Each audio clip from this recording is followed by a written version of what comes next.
Bienvenidos a la segunda clase de Fundamentos de Química, ¿no? Hoy vamos a hablar acerca de la clasificación de la materia. Si bien la clase pasada ya hablamos un poco de ese tema, ahora vamos a entrar más en detalle describiendo las características y cómo poder diferenciar entre un elemento, un compuesto, una mezcla heterogénea y una mezcla homogénea.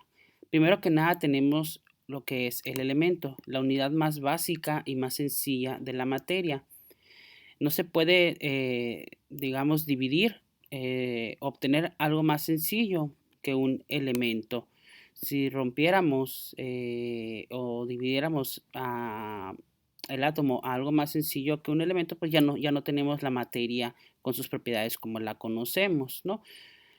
Existen en la naturaleza 117 elementos.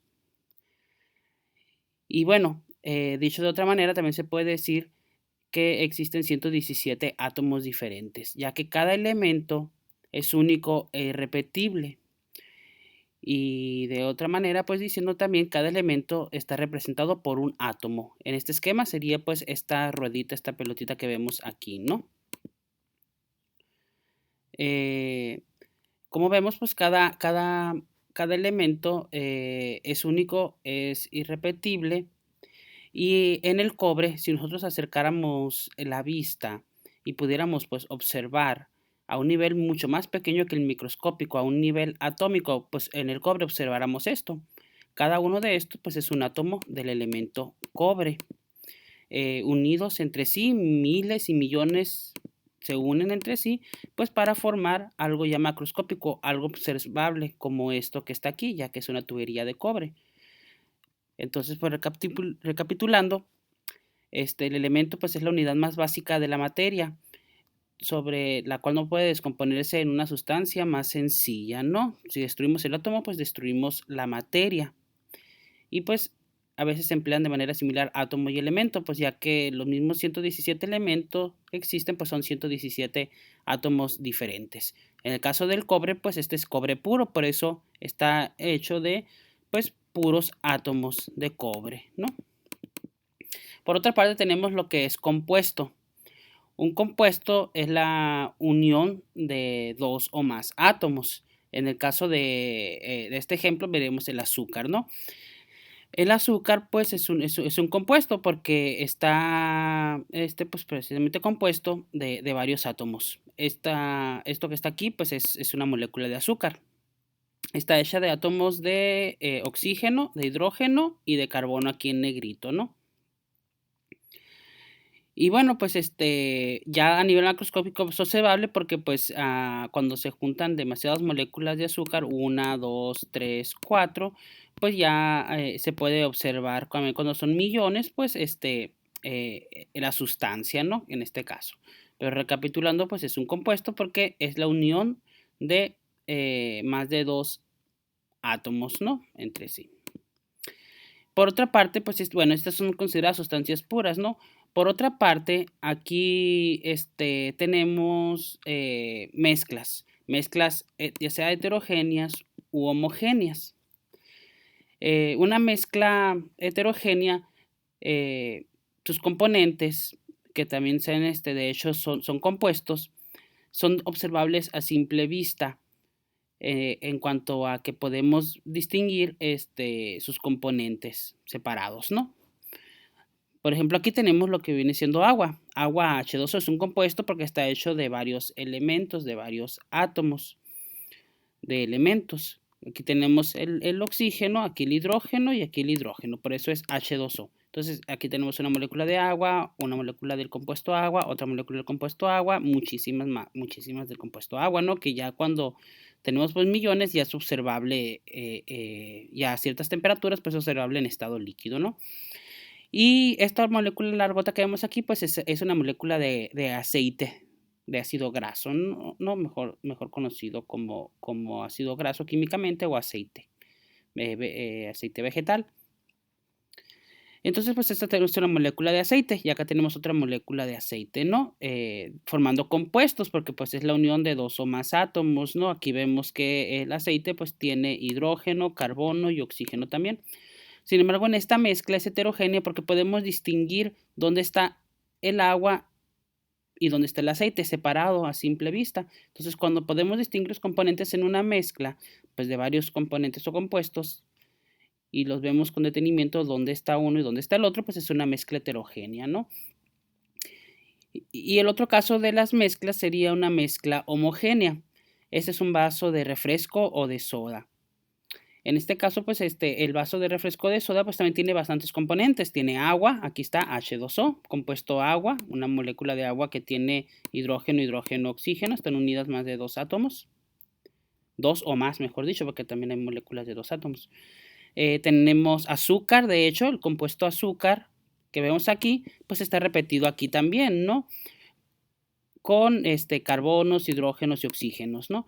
Y también tenemos CO2, ese es el gas de la soda, el dióxido de carbono, CO2, carbono, oxígeno, oxígeno, ¿no? Sin embargo, si nosotros a simple vista vemos un refresco, pues no podemos distinguir sus componentes, no vemos el azúcar, el agua, el dióxido de carbono, no podemos distinguir sus componentes, simplemente vemos un color homogéneo, ¿no? A diferencia de aquí. Entonces, cuando no podemos distinguir los componentes de una mezcla, cuando menos que alguno no se distinga, eh, pues llamamos mezcla homogénea. Porque bueno, en esta mezcla de refresco a lo mejor podemos distinguir el CO2, el gas, como burbujas, pero los demás componentes, o sea, el agua y el azúcar, los demás compuestos, pues no los podemos distinguir a simple vista, por eso es homogénea. Pero bueno, vayamos a observar esto con más detenimiento, ¿no? ¿Cómo se define elemento? Sustancia que no se puede separar en otras más sencillas por medios químicos, como mencionaba. Es el límite de la materia donde aún conserva sus propiedades. Y bueno, existen, ya había mencionado, 117. Generalmente, bueno, en la tabla periódica están acomodados por un orden específico que más adelante vamos a ver cuando toquemos los temas de la tabla periódica y acompañados de un símbolo. Generalmente, pues la primera letra es en mayúscula y en el caso de algunos elementos que su símbolo tiene dos letras, pues la segunda es en minúscula. Tenemos aluminio como Al, arsénico como As, azufre como solo la S, fósforo como P. En este caso es la P porque en inglés fósforo empieza con P, ¿no? Hidrógeno, etcétera, ¿no? Así tenemos pues la forma de representar los elementos, ¿no? Con su nombre y con su símbolo químico. En algunos casos la raíz de la palabra viene del latín, como oro, que en latín es aurum, por eso es AU, o plata, que es argentum, por eso es AG, ¿no?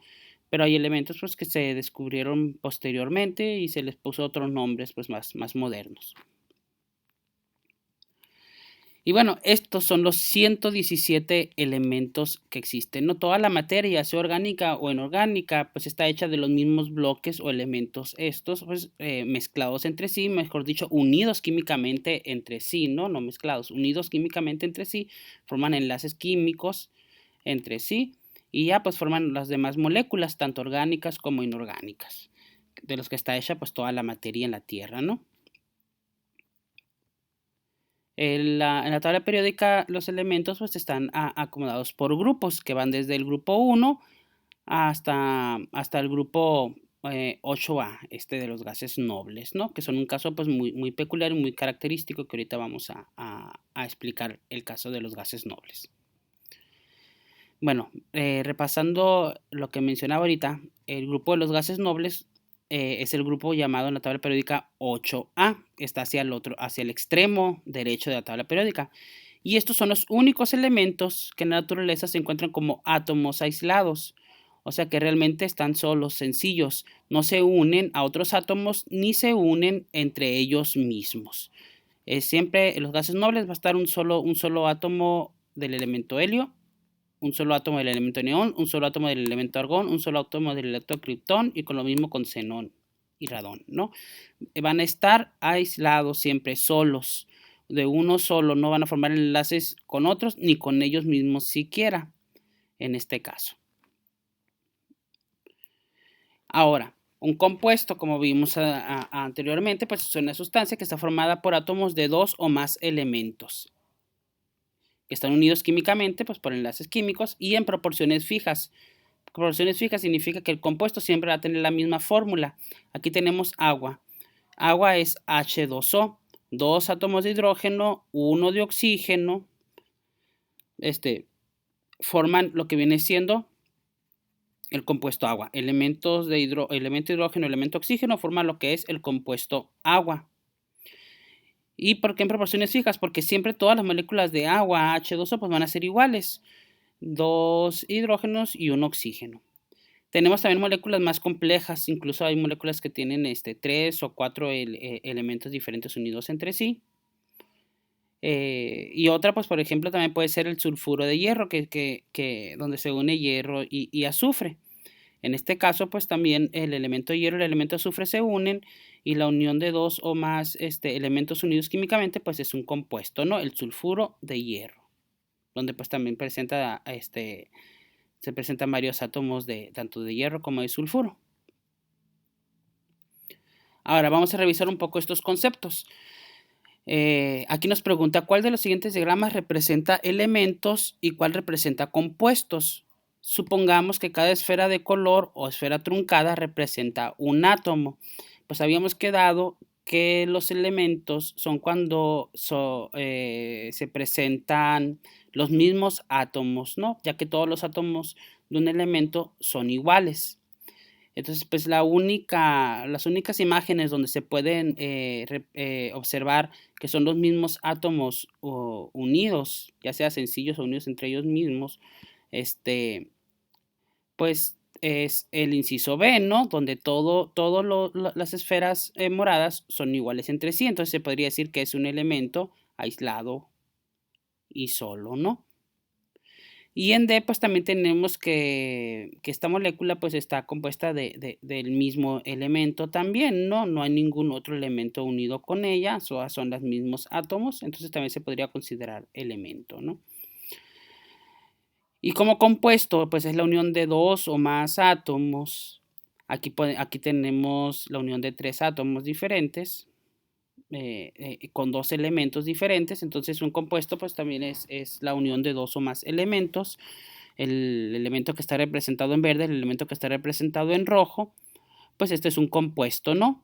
Y acá tenemos en inciso A pues también un compuesto. ¿Por qué? Porque están unidos dos o más elementos. En este caso también dos, el gris y el azul, ¿no? Y esta molécula pues tiene 1, 2, 3, 4 átomos, ¿no? Dos elementos diferentes. Esta tiene 1, 2, 3 átomos, dos elementos diferentes, el rojo y el verde. Entonces son compuestos A y C y elementos B y D porque son los mismos átomos, ¿no? No son más de dos átomos unidos diferentes.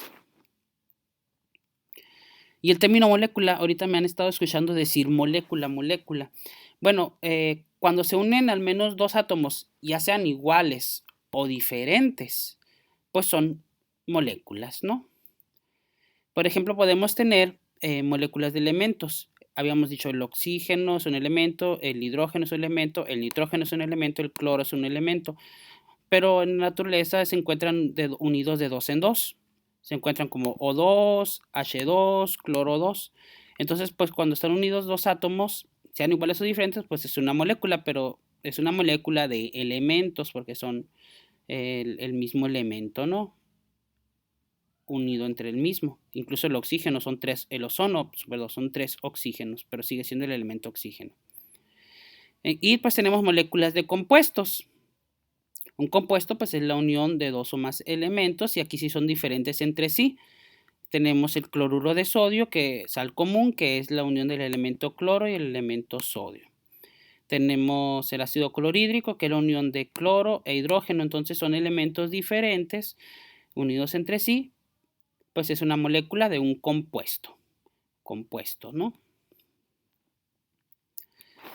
Ahora, pasemos a las que son sustancias no puras, una mezcla. Mezcla pues es la combinación de dos o más componentes en la que aun estas conservan sus propiedades, o sea que realmente en una mezcla no hay uniones químicas entre los componentes, ¿no? Simplemente pues están mezclados, están juntos y aún conservan sus propiedades químicas, tanto que se pueden separar sin alterar sus propiedades químicas. Y homogénea es cuando su composición es uniforme, no se distinguen sus componentes. Y heterogénea, pues la composición no es uniforme, podemos distinguir los componentes. Es importante recalcar que cualquier mezcla, ya sea homogénea o heterogénea, se puede formar y posteriormente separar, pero por medios físicos. Y una vez separada por medios físicos, pues los componentes puros no cambian su identidad. A diferencia de una reacción química donde si se cambia por métodos químicos, ya cambia su identidad. Las mezclas pues sí se pueden separar por métodos físicos. Y bueno, ya habiendo repasado un poco más lo que son la clasificación de la materia, ahora veamos los 3 estados de la materia. Los 3 estados más comunes, porque pues hay 5 estados realmente, pero en la vida cotidiana y a escala industrial, pues generalmente nomás estamos acostumbrados y es usual ver estos 3: sólido, líquido y gaseoso. Si analizan con detenimiento la imagen, ¿cuál es la diferencia entre un sólido, un líquido o un gaseoso? Pues en este caso, la separación que hay entre las moléculas, ¿no? En el sólido todas están muy juntas, están compactadas, pues dando un aspecto sólido, un volumen ocupando un espacio pues más pequeño.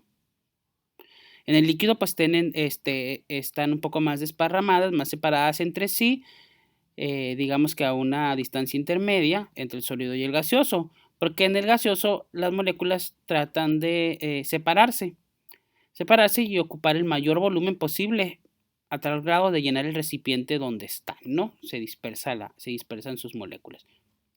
Entonces, los gases difieren de los líquidos y los sólidos, pues obviamente en que la distancia entre las moléculas pues es mayor, y los estados de la materia a nivel molecular pues podemos observar que también van a diferir entre sólido, líquido y gaseoso por la separación que hay de sus moléculas. ¿Qué propiedades tienen los sólidos? Bueno, un sólido pues tiene forma propia y tiene un volumen propio, puesto que ya está solidificado y puede tener digamos, una altura, un ancho y un largo, ¿no? Entonces tiene un volumen propio que está ocupando en el espacio y una forma definida, pues ya está solidificado, ¿no? Es sólido. Y una compresibilidad nula.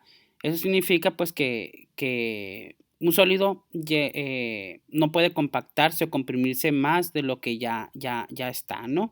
A nivel molecular, pues los átomos ya están lo más pegados, unidos que se pueden entre sí, aunque pues hay fuerzas de repulsión a veces entre ellos, que posteriormente vamos a ver, pero realmente para fines prácticos no pueden pegarse o unirse más, están compactados lo mayor posible en un sólido, ¿no?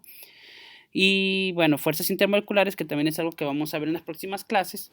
En los sólidos predominan las de atracción, por eso están pues todos lo más compactados o unidos posibles entre sí.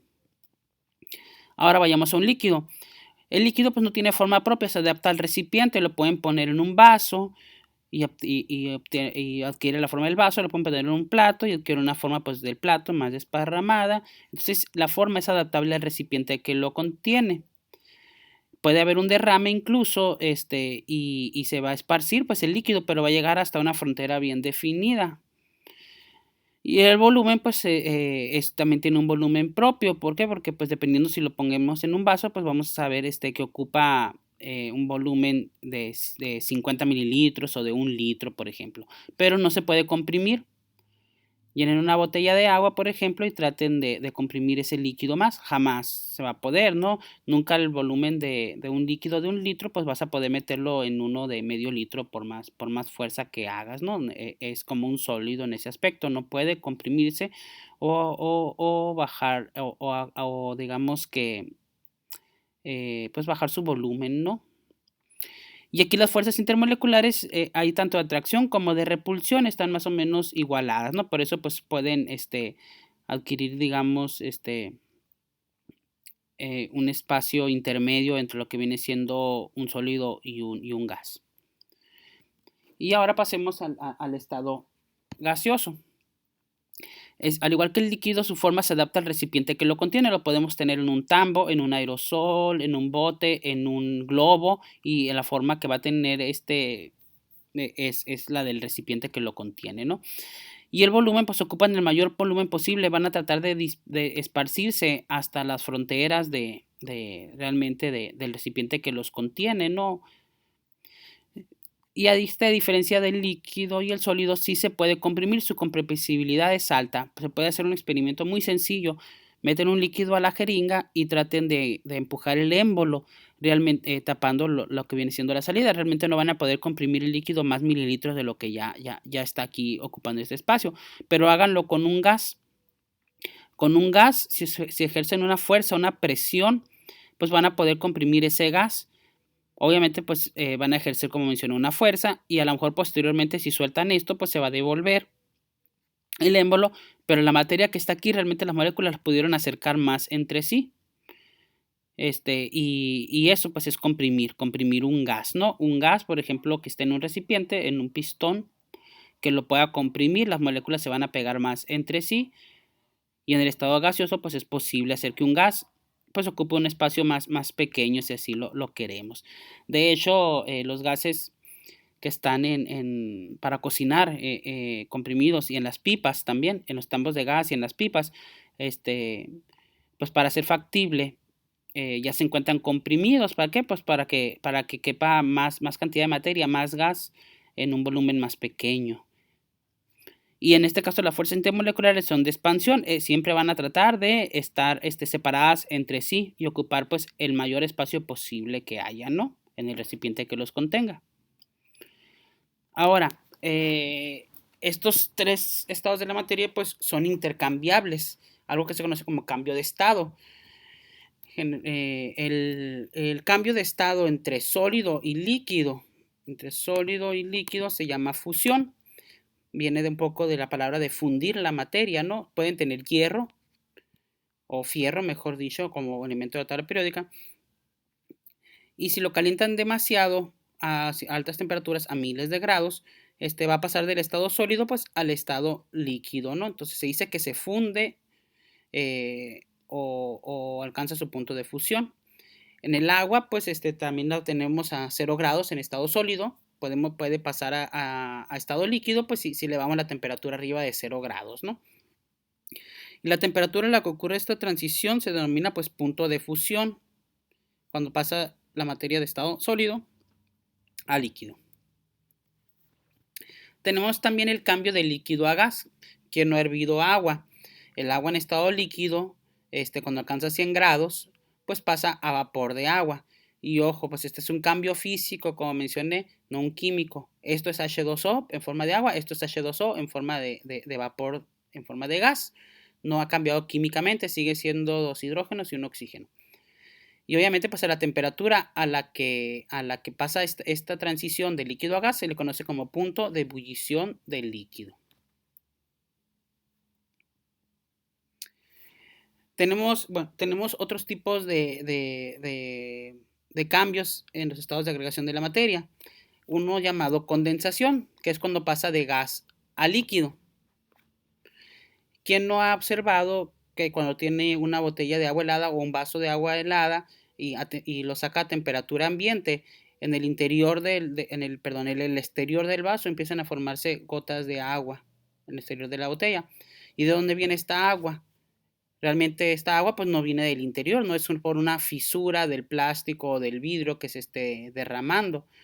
Realmente esta agua viene del medio ambiente. ¿Y cómo es posible eso? Pues aquí alrededor del medio ambiente pues hay aire, hay oxígeno, hay nitrógeno, hay gases, y así como hay estos gases también hay vapor de agua, hay agua en forma de gas. Solo que cuando se alcanza temperaturas bajas, generalmente el gas se vuelve líquido.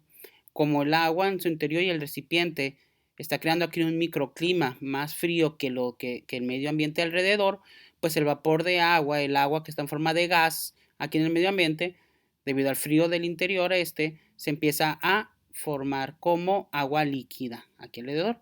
Entonces generalmente cuando un gas pasa a líquido por efecto de una temperatura baja o por efecto de la temperatura, mm, se dice que se llama condensación. Aquí podemos ver un ejemplo de un experimento también en química, donde ustedes pueden hervir un líquido al punto de ebullición, del líquido pasa a gas, se dice que hirvió, eh, pero si este gas posteriormente pues ya ligero asciende y luego pasa por esta parte del tubo y llega a un lugar donde hay hielo o esté frío o esté helado, obviamente este gas por el frío va a volver a hacerse líquido, ¿no? Entonces, y eso es un fenómeno de condensación, pasa de gas a líquido. El enfriamiento de un gas hace que se condense en forma de líquido. Y bueno, la temperatura a la que la humedad generalmente contenida en un gas cambia de estado gaseoso a estado de líquido se llama punto de rocío. Aparte de la, digamos, de la temperatura, para no tenerla tan abajo, porque incluso pues hay gases que el vapor de agua, digamos, ebulle a 100 grados y hay temperaturas de condensaciones, necesita con temperaturas de condensaciones relativamente bajas para volver a formarse agua.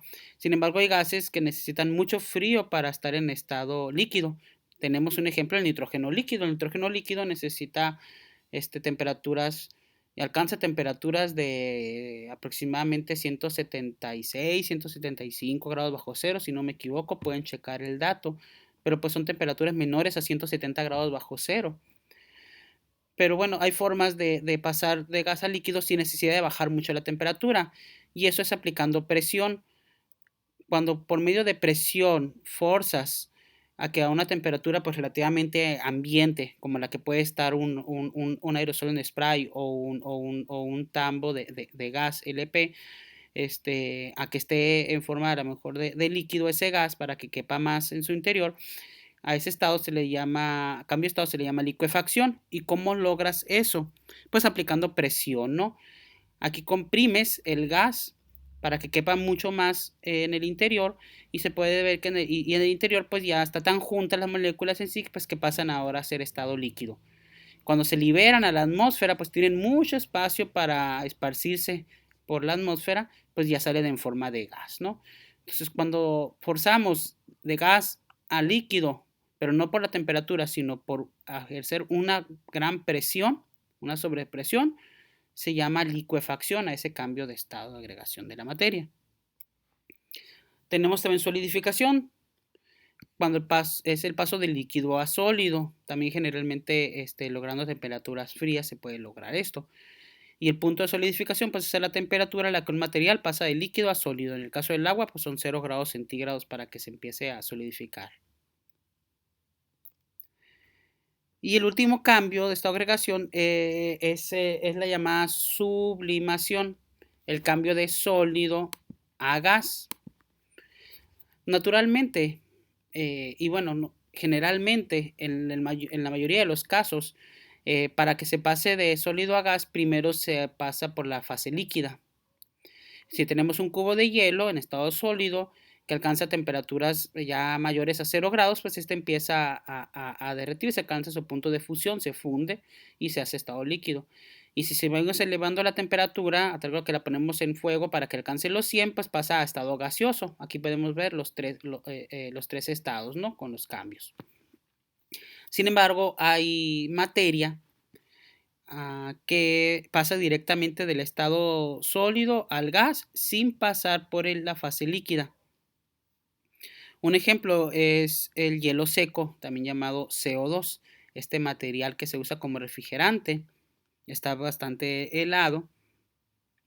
Entonces, como vemos aquí, está en estado pues sólido y prácticamente se está pues evaporando, se está formando gas inmediatamente a partir de él, sin llegar a derretirse en un líquido, ¿no? Entonces, cuando en este paso de sólido a gas sin pasar por líquido, se llama sublimación. Y el viceversa, y al revés, pues de gas a sólido, que se puede dar el caso, pues se llama sublimación inversa en este caso, ¿no? Y bueno, son posibles las conversiones entre los tres estados, sólido, líquido y gaseoso. Y como he venido repitiendo, esto es un cambio físico, no un cambio químico. porque no se rompen los átomos, no se reacomodan. Simplemente el agua, por ejemplo, el H, sigue siendo H2O líquida, H2O vapor o H2O sólida. Solo cambia su apariencia. El agua sigue teniendo hidrógeno y oxígenos unidos químicamente. Y cada uno de estos cambios pues recibe su nombre, como hace rato lo que acabamos de explicar. Ahora, estamos a lo largo también de la clase estaba hablando de que es una propiedad física, que es una propiedad química. Pues veamos a detenimiento eso, lo de las propiedades. ¿Qué es una propiedad física? Pues aquella que se puede medir y observar sin que se modifique la composición. Hace rato lo que mencionaba, ¿no? El agua pues pasa de estado líquido a sólido. A la temperatura de punto de fusión también se puede ver, ese sería un ejemplo, este sería otro ejemplo, ya más visual. Y bueno, como vimos, es un estado de agregación de la materia, ¿no? Es un cambio de estado, no cambió químicamente, sigue siendo H2O. Y el agua pues difiere del hielo solo en su aspecto, como mencionamos, no en su composición. Eso es una propiedad física. Sucede algo que se puede medir y observar sin que se modifique la composición química. En cambio, una propiedad química, a fin de observar algo que se pueda medir pues también o observar, debe ocurrir ya un cambio químico. ¿Qué pasa cuando, y bueno, un cambio químico por medio de una reacción química que haga un reacomodo de los átomos, un reacomodo de los elementos también? Y un ejemplo es la reacción de combustión, la que veíamos la clase pasada. Dos moléculas diatómicas de hidrógeno, o el elemento pues hidrógeno diatómico más el elemento oxígeno diatómico, en presencia de calor, puede surgir la combustión, darse la combustión, quemar básicamente el hidrógeno. Y este es un cambio químico porque tenemos oxígeno gas, hidrógeno gas con sus propias características, y lo que obtenemos después de esta reacción química es H2O. Aquí se creó un nuevo compuesto, hubo un cambio en la materia, se crearon enlaces químicos. Y bueno, se pudo observar porque pues hay una explosión, ¿no? Cuando pasa esto, cuando se quema el hidrógeno con oxígeno, pues hay liberación de calor, ¿no? Hay pequeñas explosiones y liberación de calor. Entonces se pudo observar que es un cambio donde cambió la composición. Ya no tenemos la composición química original, tenemos un nuevo compuesto que es agua en forma de gas. Aquí vemos de manera esquemática cómo los elementos, los átomos de los elementos se unieron para dar algo diferente. Y después del cambio, de que se da el cambio químico, la reacción química, pues desaparece la sustancia original, ya no hay hidrógeno ni oxígeno por separado, ahora hay agua. Ojo, muy importante, es imposible hacer esto en reversa, recuperar otra vez el hidrógeno mediante un cambio físico. ¿Qué pasa si ustedes ya pasó esta reacción química y obtienen agua? El agua pues la van a calentar o enfriar, y el agua pues va a hervir, se va a formar de gas o se va a solidificar, pero sigue siendo agua. Por eso el cambio de estado es un cambio físico. Para ustedes devolver del agua, separar el hidrógeno del oxígeno y volver a esta sustancia, pues necesitan hacer otra reacción química o un cambio químico, ¿no?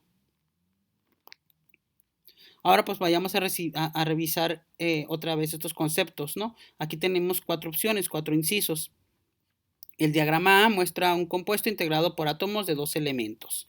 Tenemos el elemento marrón y el elemento verde, formando este compuesto que está repetido 1, 2, 3, 4 muchas veces.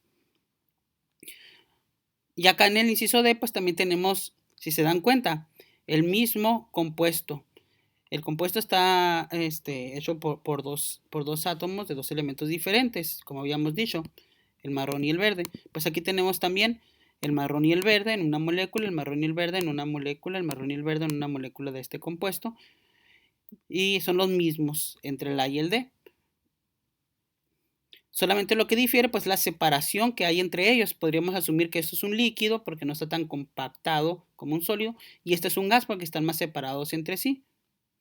Entonces, pues, entre A y D, pues sucede un cambio físico porque no hay un cambio químico, no hay generación de otra sustancia, no hay reacomodo de los átomos, no hay reacciones químicas. Es el mismo compuesto aquí y aquí. Sin embargo, observemos B y C y comparémoslos con A.